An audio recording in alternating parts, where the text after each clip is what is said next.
인어는 실존하는가? 아시아 인어의 전설. 오랜 과거부터 전해지는 괴생물체 중 하나인 인어. 우리에겐 안데르센 동화와 디즈니의 인어공주로 친숙한 존재이기도 한 인어는 동서양을 막론하고 옛부터 다양한 전설이나 설화, 그리고 목격담이 존재합니다. 나라마다 조금씩 생김새는 다르지만 대체로 상반신은 사람, 하반신은 물고기의 모습을 하고 있습니다. 머메이드라고 불리우는 여성 인어와 머맨으로 불리우는 남성 인어가 있으며, 인어는 물에 빠진 남자를 잡아 그들의 생명을 빨아들이거나 자신들의 왕국으로 데려간다고 합니다. 비슷한 전설의 괴생물체 중에는 선원을 유혹하는 노래로 홀려 죽음으로 이끈다는 그리스 신화의 세이렌이 있습니다. 몇몇의 나라에서는 세이렌과 인어를 같은 종으로 취급하기도 하죠. 그렇다면 인어는 실존하는 생물일까요? 그저 상상 속의 동물일 뿐일까요? 먼저 아시아의 인어부터 만나보겠습니다. 아시아의 인어는 크게 일본의 인어와 힌두 문화의 인어로 나눌 수가 있습니다. 먼저 일본은 오래전부터 요괴나 괴생물체들의 전설과 사파가 많이 있었는데, 일본의 인어는 우리가 흔히 알고 있는 아름다운 여인의 상반신과 물고기의 하반신과는 조금 다른, 물고기의 몸에 사람이나 짐승의 머리만 묘사되는 경우가 많고, 이는 요괴의 느낌과 더욱 가깝습니다. 요괴의 나라 일본답게 그 전설이나 설화도 참 재미있는데, 그 중에 하나가 일본의 인어는 우리나라의 구미호처럼 둔갑을 한다는 전설이 있습니다. 1870년대의 홋카이도 등대지기는 인어가 커다란 해파리로 변신하는 장면을 목격했다는 이야기가 있습니다. 기모노를 입은 미모의 여인으로 둔갑해서 남자를 홀려 바닷속으로 물고 들어가 바닷속에서 해파리로 변해서 사냥해온 남자를 잡아먹는다는 전설이죠. 그리고 인어의 고기를 먹으면 영원히 늙지 않는다는 전설도 있습니다. 관련 설화 중에는 800비군이라는 이야기가 있습니다. 와카사현의 어촌 촌장은 어느 날 바닷가에서 처음 보는 괴상한 형태의 고기를 잡게 되는데요. 이를 맛보려고 친구들을 초대합니다. 그리고 요리하는 과정에서 머리를 내리쳤는데, 잘려나간 머리가 "내 살을 먹지 마세요" 하고 말을 했다는 것입니다. 하지만 촌장은 개의치 않았고 인어의 살을 구워서 친구들에게 음식을 내놓았죠. 그러면서 인어의 머리가 했던 말을 전해주었습니다. 그 말을 들은 친구들이 꺼림칙해서 먹는 척하며 인어의 고기를 품에 감추어 집에 가는 길에 버렸죠. 그런데 그 중에 한 친구는 술에 너무 취해서 인어의 고기를 버리지 않고 집에 가져와 딸에게 주었답니다. 다음날 술이 깬 친구는 어제의 일이 떠올랐고, 혹시나 고기를 먹은 딸이 잘못되었을까 싶어 살펴보았지만 아무런 이상이 없었고, 그렇게 그 일은 잊혀졌습니다. 세월이 흘러 딸은 시집을 가게 되었고, 별일 없이 그렇게 지내는 듯 했으나 무언가 이상했습니다. 딸의 외모는 아무리 시간이 흘러도 늙지 않았고, 그녀의 아버지와 남편이 죽어서도 그 젊음은 유지되었습니다. 그녀는 그렇게 다시 시집을 가고 과부가 되기를 반복하다가 고민 끝에 비구니가 되어 전국을 돌아다니며 가난한 사람들을 돕다가 고향으로 돌아왔는데, 이미 그녀의 나이는 800살이었습니다. 그렇게 그녀는 고향 어느 바위굴로 들어가 영원히 자취를 감추었다는 설화입니다. 이런 이야기들 외에도 공식적인 기록으로 619년 바다에서 잡힌 인어를 스이코 천황에게 바쳤다는 기록이 있으며 1800년대에 그물에 잡힌 인어를 보았다는 목격담이나 1929년 개와 비슷한 사람 얼굴의 인어를 잡았는데 그물을 뚫고 도망갔다는 목격담도 있습니다.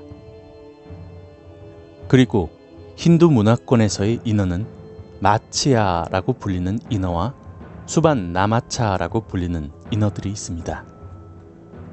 그 중에 수반 나마차는 황금빛을 띤 인어인데 그 전설은 이렇습니다. 원숭이신 하누만은 납치된 자국의 왕후인 시타를 구하기 위해 이동하던 중에 뚝을 건설했는데요. 적국의 공주였던 수반 나마차는 이를 방해합니다. 하누만은 그 원인을 조사하는 과정에서 수반 나마차와 사랑에 빠졌고 연인이 된 그녀에게 뚝 건설을 왜 방해한 건지 묻자 그녀는 자신이 적국의 딸이라 고백했고 하누만은 수반 나마차에게 7일 이내에 뚝을 완성하지 못하면 자신이 사형될 것이라 하소연합니다. 이에 수반 나마차는 방해를 멈추었고 반대로 뚝의 건설을 돕게 됩니다.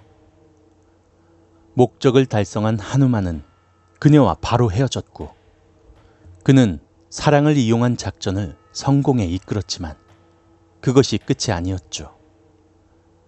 이미 수반 나마차에게는 새 생명이 잉태되어 있었고 아들을 낳게 되었다는 전설입니다. 태국과 캄보디아에 내려오는 전설로 수반 나마차는 행운과 사랑의 상징으로 부적처럼 쓰이고 있다고 합니다. 그리고 마체아는 산스크리트어로 물고기라는 뜻이고 마체아에 대한 이야기는 인도를 비롯해 캄보디아, 인도네시아, 라오스와 미얀마 등지에까지 퍼져 있는데 그 모습은 두 가지로 묘사됩니다. 잉어와 비슷한 물고기의 형태와 반인 반어의 인어 형태인데 인어 형태의 마치아는 전통적인 갑옷과 무기를 착용하고 악마를 처단하는 모습으로 주로 묘사됩니다. 다른 일부 전설에서는 물고기의 형태로 묘사되는데 그 전설은 성경 속 노아의 방주와 매우 흡사합니다. 힌두 문화에서의 인간의 시조로 불리우는 만왕은 어느 날 강물에서 손을 씻던 중 잉어 한 마리가 손에 잡히게 됩니다. 잉어는 만왕에게 살려달라고 간청했고 만우는 잉어를 작은 단지에 보관합니다. 잉어는 계속해서 자라났고 자란 잉어를 조금씩 큰 단지로 옮겨주었는데 나중엔 너무 커져 우물과 커다란 물웅덩이를 거쳐 결국 바다에 넣게 됩니다. 잉어는 바다에서도 계속 자랐고 바다를 가득 채울 정도로 커진 뒤에야 만우왕에게 말했습니다. 자신은 비슈누 신의 아바타인 물고기 신 마치아라고 말이죠. 그리곤 곧 큰 홍수가 있을 것이니 이에 대비하라고 일러줍니다. 만우왕은 큰 배를 만들었고 자신을 포함한 7명의 식구들 그리고 9가지의 씨앗과 동물들을 함께 태웠습니다. 이후에 정말로 큰 홍수가 일어났고 뿔 달린 물고기의 모습을 한 마치아와 뱀의 신 쉐샤가 밧줄의 모습으로 배 주변에 나타났습니다.